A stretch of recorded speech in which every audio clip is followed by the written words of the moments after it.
Bismillahirrahmanirrahim. Assalamualaikum warahmatullahi wabarakatuh.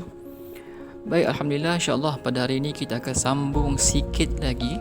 Masih lagi dalam bab yang ketiga, Maharatul Quran tingkatan 2. Tajuk yang ketiga, Ahkam Al-Lamat As-Sakinah. Sebelum ni kita dah belajar tajuk Lamul Fa'li. So hari ini kita akan sambung poin yang kelima, muka surat yang ke-40. Tajuknya ialah Lamul Amri, dan kita akan sekalikan dengan tajuk yang ke-6, muka surat 41. Tajuknya ialah Lamul Harfi. Okey, baik, tengok pada pengertian ta'rif Lamul Amri. Dalam buku teks ni ada dua dialog antara pelajar lelaki dan pelajar perempuan. Baik, tengok dalam dialog pelajar lelaki. Okay. Lamul amri hiya al-lamu as-sakinah az-zaidah allati tadkhulu ala al-fi'l al-mudhari' bi syarti an takuna masbuqatan bi summa aw al-wawi aw al-fa'i.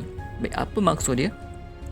Lamul amri hiya ialah al-lam as-sakinah yang berbaris mati, az-zaidah yang ditambah, allati yang mana, tadkhulu ala yang terdapat pada, al-fi'lul mudhari' yang terdapat pada fi'il mudhari'. Okey, so lamul amri ni dia hanya ada pada fi'il mudhari'. Bisyarti, tengok bisyarti dengan syarat, antakuna masbuqatan, dengan syarat masbuqatan mesti ada bersamanya atau bersambung padanya kalimah summa au al-waw au al-fa. Okey, tengok pada hukumnya pula. Apa hukumnya? Okey, dialog pelajar perempuan dia kata hukmuha wujubul izhar mutlaqan misla lamul ismi wa tundaku biha sakinah. Apa maksud dia? Hukumnya wujubul izhar mutlaqan, wajib dibaca dengan izhar secara jelas. Okey, dibaca dengan izhar mutlak, pasti. Okey, secara tetapnya kena baca dengan izhar. Mislu lamul ismi, seperti mana lam isim. Watun taku, maka dia kena sebut biha as-sakinah, maka kena sebut dengan sakin. Baris lam tu mesti sebut dengan sakin. Baik, tengok pada misalnya. Tengok pada kotak bawah tu, ada misal bagi lamul amri. Ada kalimah summa, ada kalimah waw dan ada kalimah fa. Apa contoh bagi summa? Dalam surah Al-Hajj ayat yang ke-15, summal yaqta. Okey, ada kalimah summa, lam itu dibaca dengan izhar. Seterusnya dalam waw, contoh bagi waw, surah Al-Imran ayatnya apa? Wal takum minkum.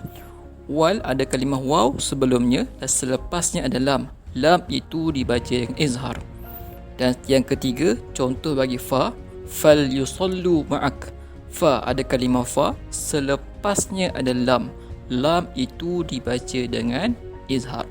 So, secara kesimpulannya, lamul amri kesemuanya wajib dibaca dengan izhar, dengan syarat sebelumnya mesti ada kalimah summa, ada kalimah waw, ada kalimah fa, dan ianya hanya berlaku ketika fi'lul mudhari'.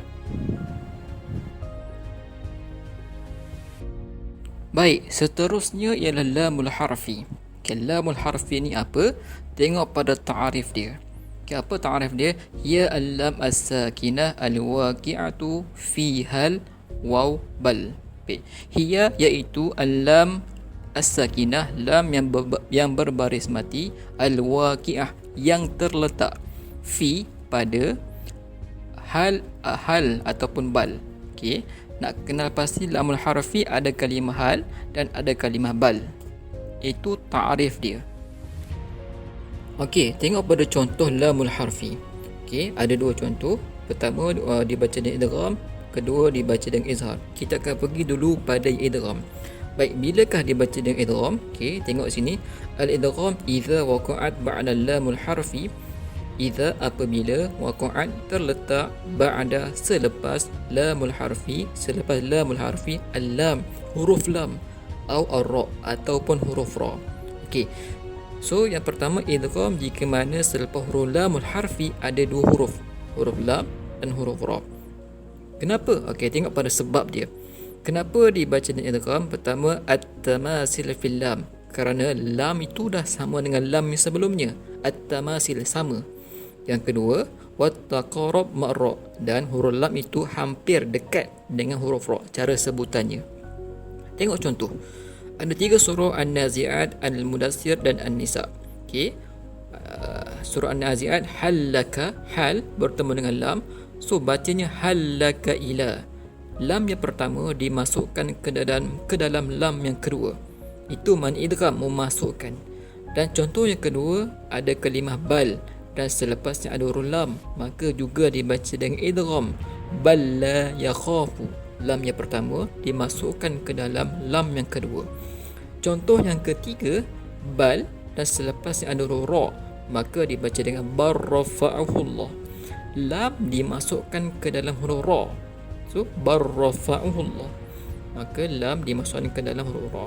Ini contoh bagi lamul harfi, hukumnya dibaca dengan idgham.